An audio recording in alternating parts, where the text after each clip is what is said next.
La memoria de trabajo implica el almacenaje a corto plazo de información que está siendo procesada activamente, como un espacio de trabajo mental. Por ejemplo, si nos piden calcular cuánto es 42 por 60, usaríamos la memoria de trabajo para detener parte de la respuesta mientras resolvemos el resto del cálculo.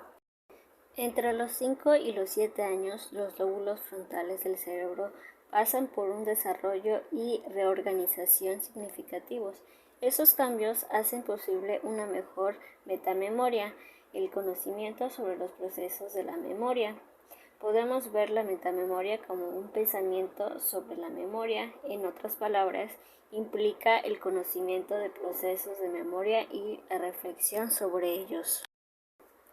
Anotar un número telefónico, hacer una lista, poner el despertador y colocar cerca de la puerta el libro de la biblioteca son ejemplos de ayudas externas de memoria. Recordatorios externos a la persona. Repetir un número telefónico una y otra vez para no olvidarlo antes de marcarlo es una forma de repasarlo o repetición consistente. Las mejoras en el procesamiento de información pueden explicar los avances descritos por Piaget. Por ejemplo, los niños de 9 años son mejores que los de 5 para orientarse en el camino de ida y vuelta a la escuela, porque pueden escudriñar una escena, asimilar sus rasgos importantes y recordar los objetos del contexto en el orden en los que se conformaron. La psicometría es una rama de la psicología que se ocupa en la medición cuantitativa de las variables psicológicas y cuyas técnicas se han dado ampliamente en el desarrollo de maneras de medir la inteligencia. La prueba individual más utilizada es la escala de inteligencia para niños de Wechsler. El uso de pruebas psicométricas de inteligencia como las descritas es polémico. Por un lado positivo, dado que son descritas y de gran uso, se da cuenta con mucha información acerca de sus normas y validez. Las puntuaciones se obtienen en pruebas del CI que se aplicaron durante la niñez media, permiten hacer una muy buena predicción del logro escolar, en especial en el caso de los niños altamente verbales, y son más confiables que las puntuaciones que se lograron en niños preescolares. En el desarrollo del cerebro, la investigación por medio de la neuroimagen muestra una correlación moderada entre el tamaño o la cantidad de materia gris del cerebro y la inteligencia general, en especial las habilidades de razonamiento y de resolución de problemas. Y en la influencia de educación, la educación parece incrementar la inteligencia evaluada. Los niños cuyo ingreso a la escuela se demoró de manera significativa, como sucedió, por ejemplo, en los Países Bajos durante la ocupación nazi, pidieron hasta 5 puntos de sí cada año y algunas de esas pérdidas nunca se recuperaron.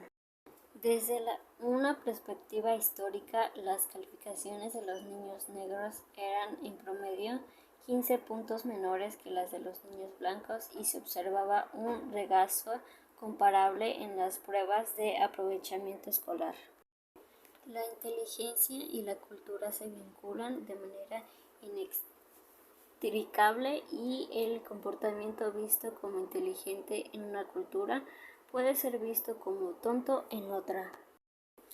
Tener éxito en la escuela es importante, pero tener éxito en la vida implica mucho más que el conocimiento académico. La importancia de las pruebas de CI no evalúan otros aspectos importantes de la conducta inteligente, como el sentido común, las habilidades sociales, la visión creativa y el autoconocimiento. Gardner argumentó que la inteligencia elevada en un área no necesariamente acompañada a una alta inteligencia en cualquiera de otras cosas.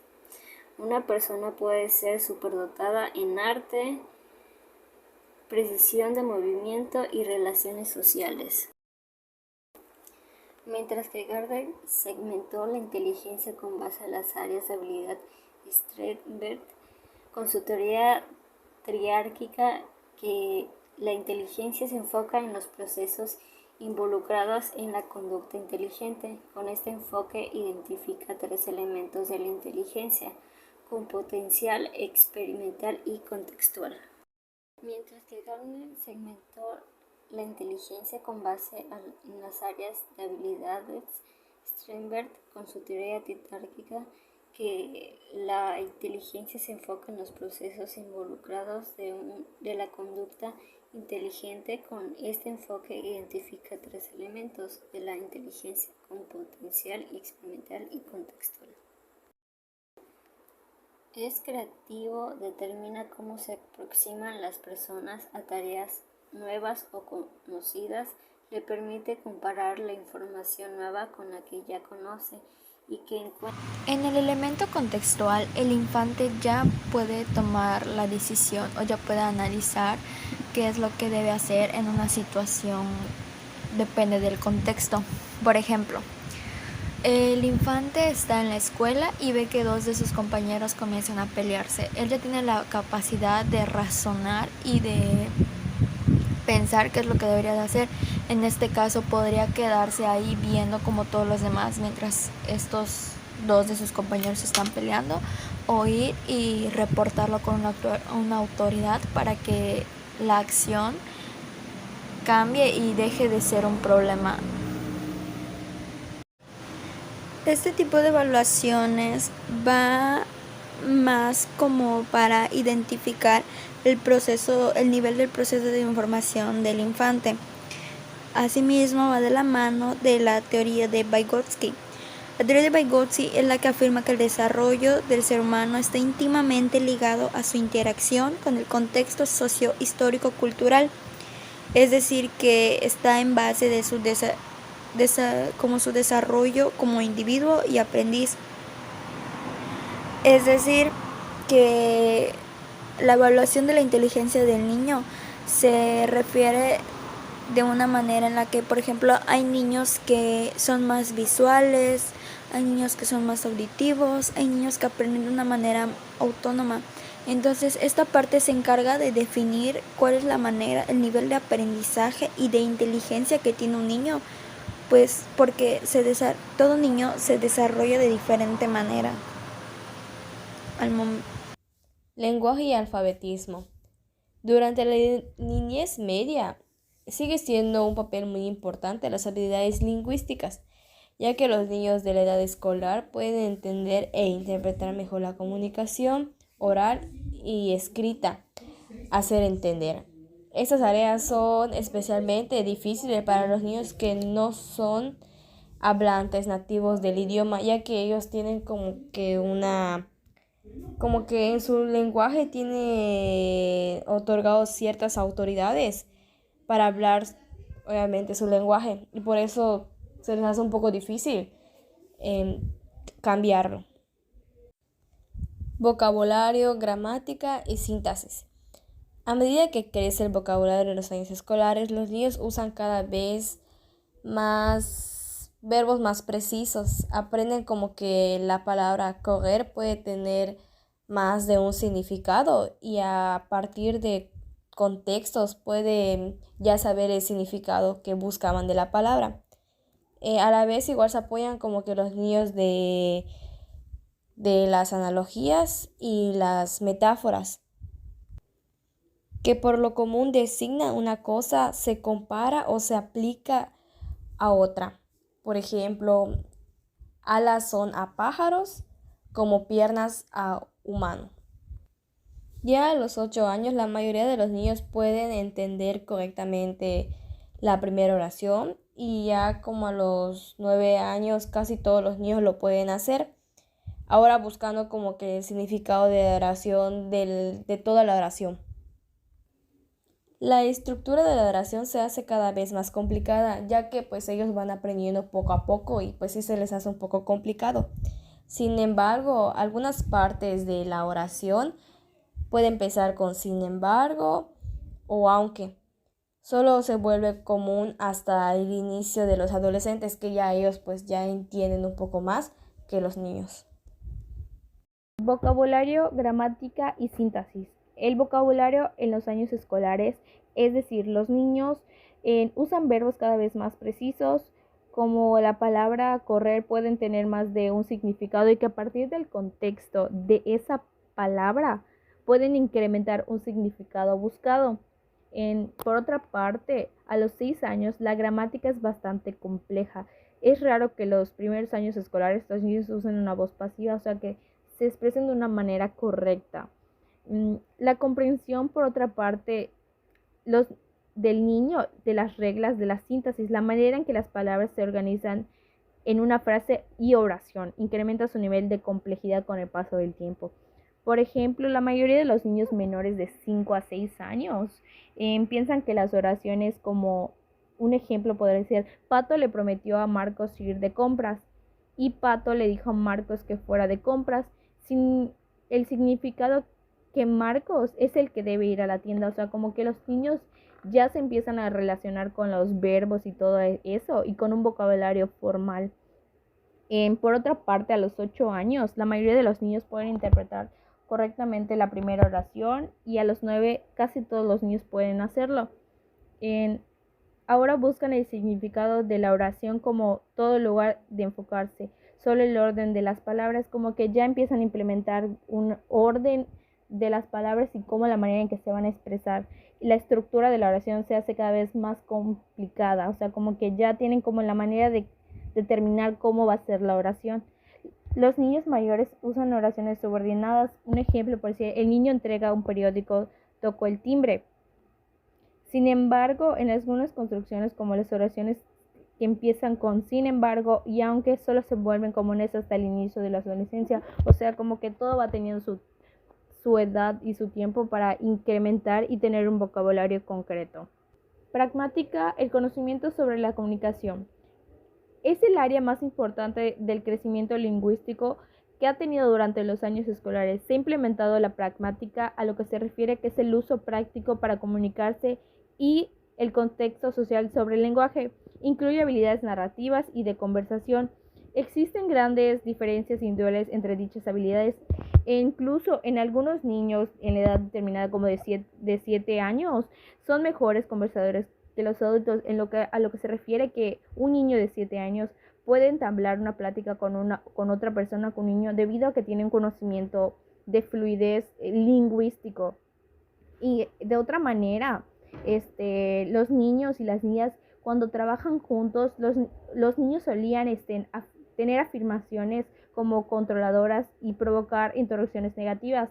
En cambio, las niñas se expresaban con comentarios de formas tentativas y conciliadores. O sea, como que tienen muy diferentes la manera de expresarse y decir las cosas.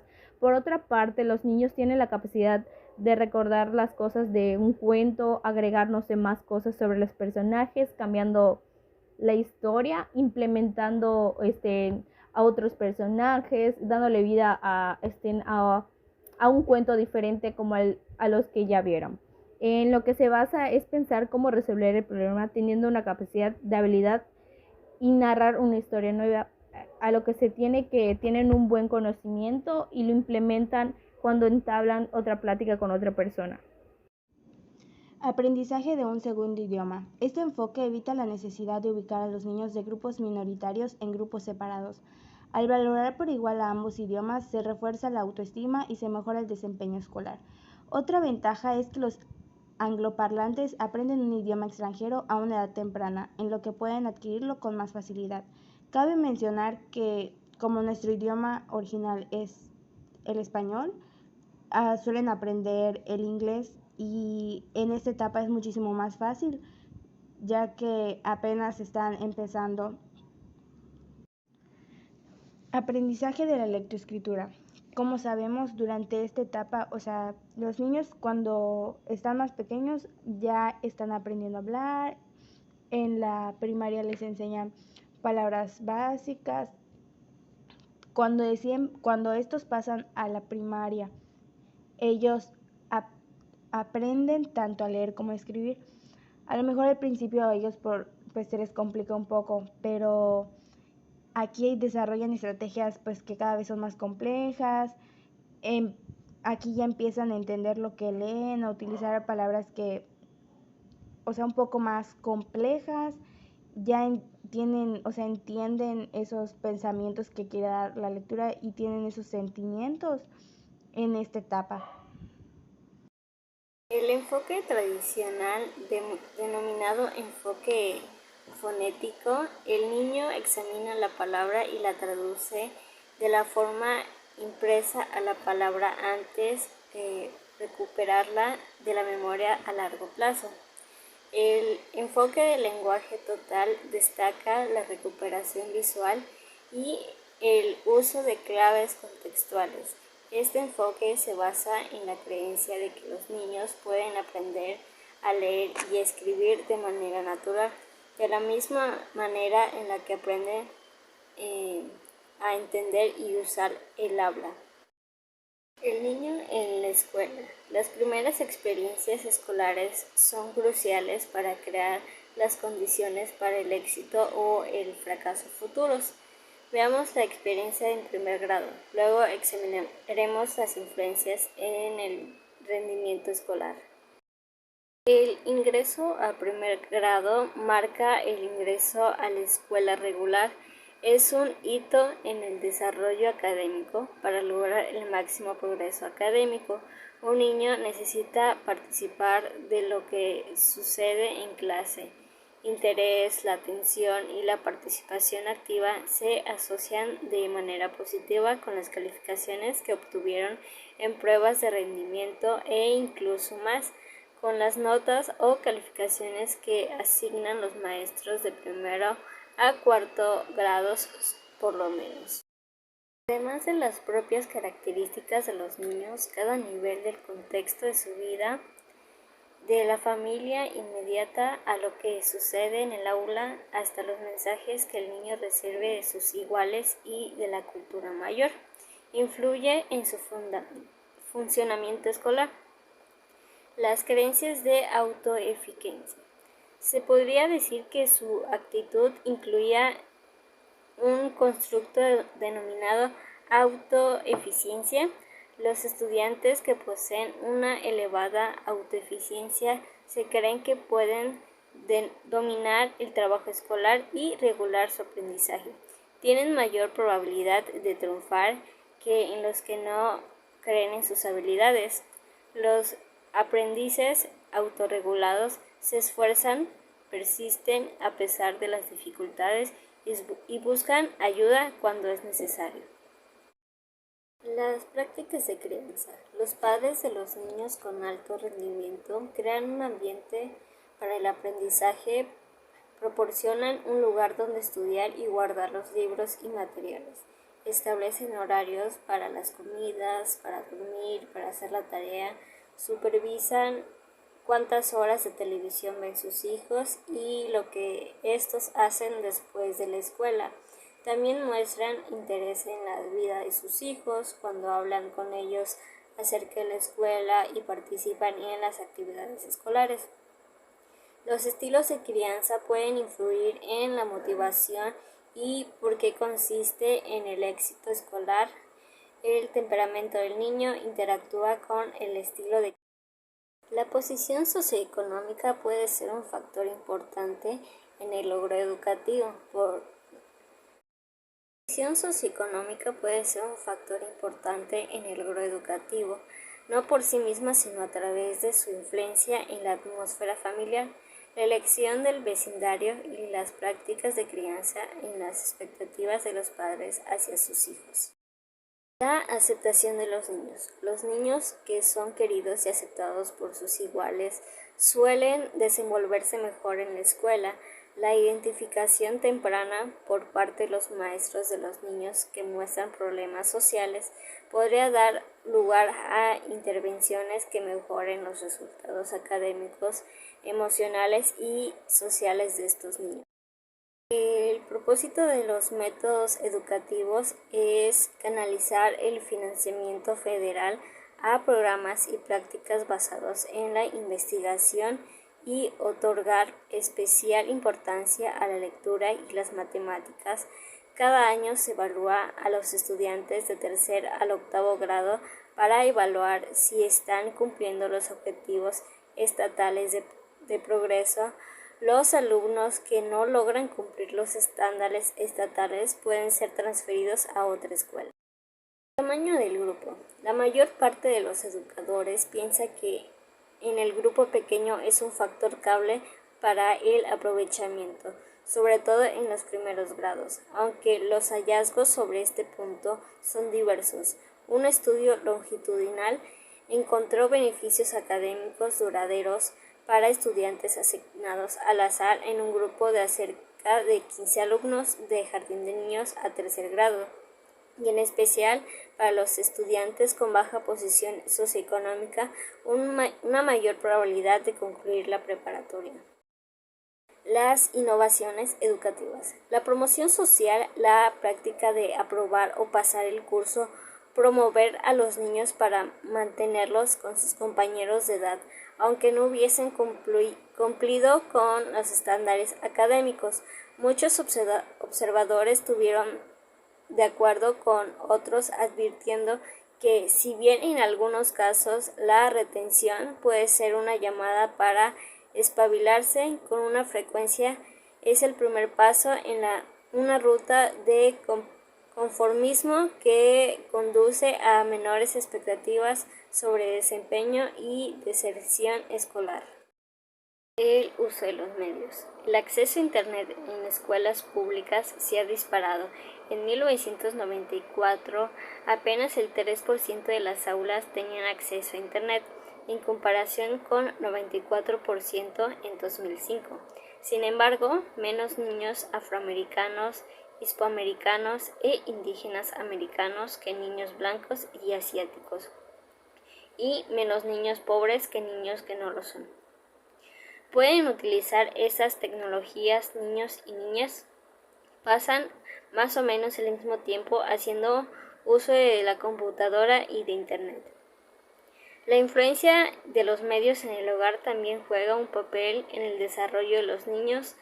Las computadoras también son una influencia, aunque se les dedica un tiempo mucho menor, 1 hora y 20 minutos a la semana. Vamos a empezar a hablar sobre el desarrollo psicosocial en la Edad Media. Los niños desarrollan un autoconcepto más realista a través de la interacción con los pares, hacen descubrimientos acerca de sus actitudes, valores y habilidad.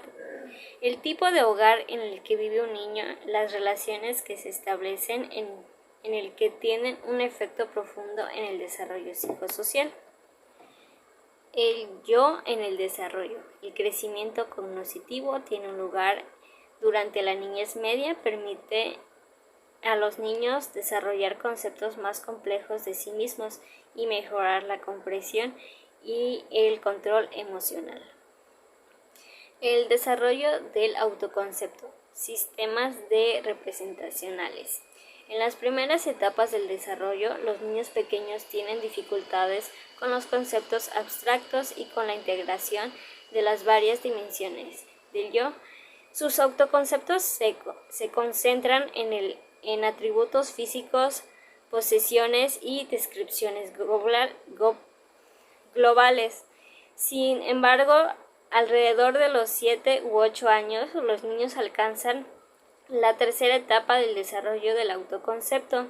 En esta época, los juicios acerca del yo se vuelven más conscientes, realistas, equilibrados y generales a medida que los niños forman sistemas representacionales, autoconceptos amplios e inclusivos que integran varios aspectos del yo.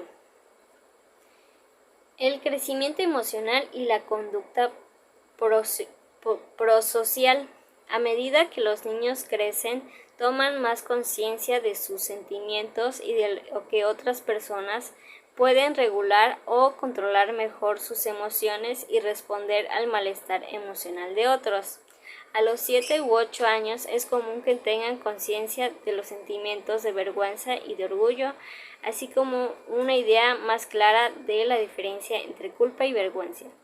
Los niños aprenden que que les hace enojarse, sentir temor o tristeza, y la manera en la que otras personas relacionan ante la manifestación de esas emociones y aprenden a comportarse en consecuencia.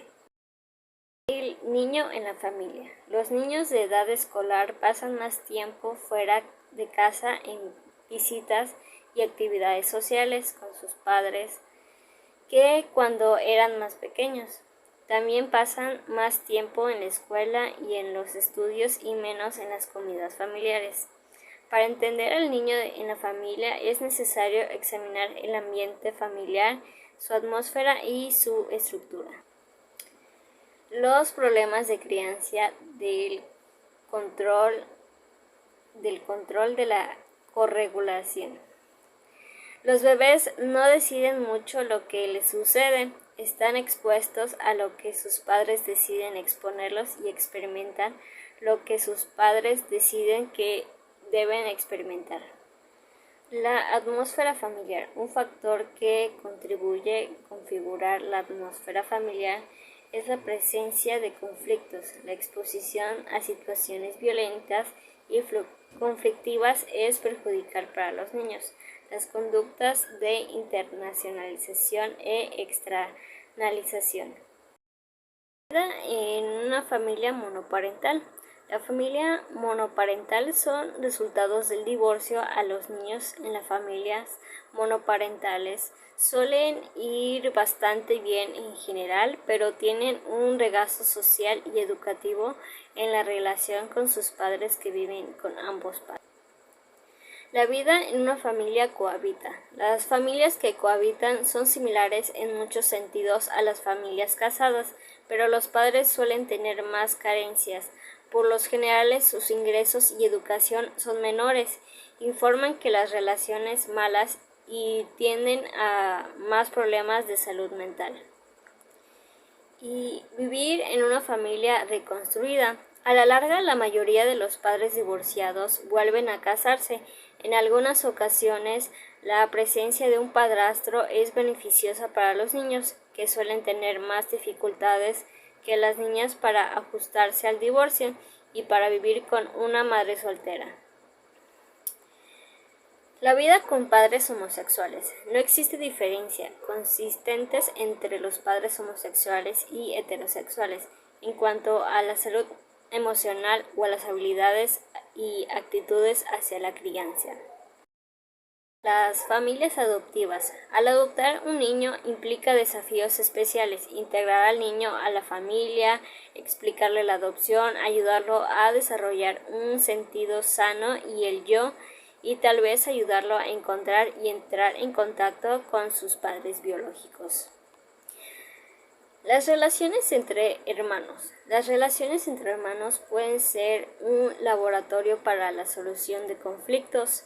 Los hermanos están motivados a reconciliarse después de una pelea porque saben que tendrán que verse todos los días. La influencia entre hermanos son directas. El niño en el grupo de pares. En la niñez media se forman los grupos de pares que se establecen de manera natural entre los niños que viven cerca o que van juntos a la escuela y a menudo están formados por niños del mismo origen racial o étnico y de posición socioeconómica similar. Los efectos positivos y negativos de las relaciones con los pares. Los niños se benefician cuando hacen las cosas en pares, desarrollan las habilidades necesarias para practicar la sociabilidad y la intimidad. Aprenden roles y reglas, así como habilidades de liderazgo, comunicación y cooperación. La popularidad sociométrica. Los niños sociométricamente populares poseen buenas habilidades, grandes logros y ayudan a otros niños. Los niños pueden ser impopulares en dos sentidos. Algunos niños son rechazados y reciben una gran cantidad de nominaciones negativas. La amistad. Los niños buscan amigos de edad, sexo e intereses. La amistad más sólidas implican igual compromiso e intercambio mutuo. Con sus amigos, los niños aprenden a comunicarse y a cooperar. Se ayudan mucho entre sus amigos. La agresión y el acoso escolar, más comúnmente llamado como bullying. Durante los primeros años escolares, la agresividad de la mayoría de los niños disminuye a medida que hacen menos egocéntricos, más cooperativos y más capaces de comunicarse. Tipos de agresión y procedimiento de información. Durante los primeros años escolares, la agresividad de la mayoría de los niños disminuye a medida que se hacen menos egocéntricos, más cooperativos y más capaces de comunicarse. Agresiones y víctimas. La agresión se convierte en acoso escolar cuando se dirige de manera deliberada y persistente en contra de la víctima. El acoso escolar puede ser físico o bien relacionado o emocional.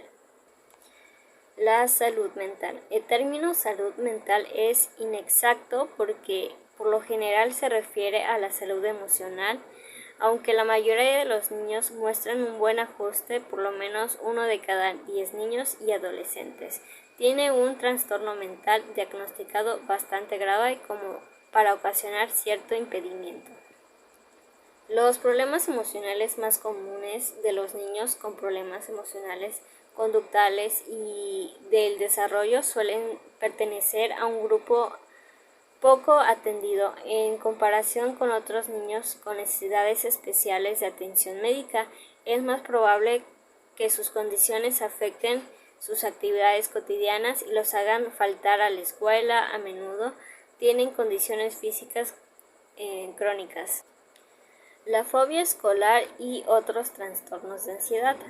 Algunos niños tienen razones muy reales para temer ir a la escuela, como un maestro sarcástico, un trabajo demasiado exigente o un agresor a quien evitar. En esos casos, los que deben modificarse en el entorno no es el niño. Sin embargo, algunos niños padecen fobia escolar, un miedo no realista de ir a la escuela. La depresión infantil. La depresión infantil es un trastorno del estado de ánimo que va más allá de la tristeza normal temporal. Se calcula que la depresión ocurre en 2% de preescolares y hasta en 2.8% de los menores de 13 años. Los síntomas incluyen incapacidad para divertirse o concentrarse, fatiga, actividad extrema o apatía. Llanto, problemas de sueño, cambios de peso, dolencias físicas, sentimientos de minusvalía, una sensación prolongada de que no se tienen amigos o pensamientos frecuentes acerca de la muerte o el suicidio. Y las técnicas de tratamiento. Tratamiento psicológico, donde un terapeuta trata a la persona con problemas de manera individual. Una terapia familiar, que es un tratamiento psicológico donde un terapeuta atiende al grupo familiar para realizar los patrones que regulan su funcionamiento. Una terapia conductual, que es el enfoque terapéutico que utiliza los principios de la teoría del aprendizaje para fomentar las conductas deseadas o eliminar las no deseadas. Se conoce también como modificación de conducta.